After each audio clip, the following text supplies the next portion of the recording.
Subscribe to our channel by clicking the subscribe button. Click the bell button and enjoy the latest uploads from our channel.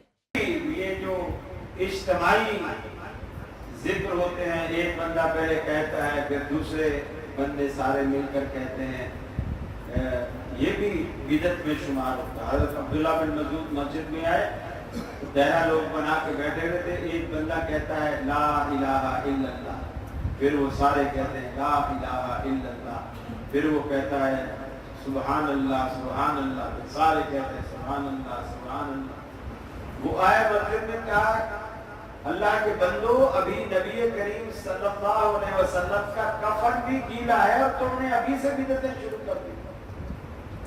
इसी तरह हमारे ईद के मैदान में भी अब ये चीजें शुरू हो गई इज्तिमाई। मैंने कई दफा देखा है कि स्पीकर जब उसके कब्जे में आ जाता है तो स्पीकर के सामने खड़े होकर तकबीरात ईदैन पढ़ता है। ये तो अच्छी बात है, कोई बुरी बात नहीं। फिर वो सबको कहता है मेरे साथ पढ़ो, ये वही इज्तिमाई जिक्र है। फिर ये भी कहता है अभी उधर से आवाज नहीं आई, अभी उधर से आवाज नहीं आई, लगता है तुम लोगों को भूख लगी हुई है, आवाज ही नहीं कर रही तुम लोगों को। फिर वो सारे को अपने साथ कहलवाता है। ये तरीका वही इज्तिमाई जिक्र है जिसको सहाबा बिदअत कहते हैं।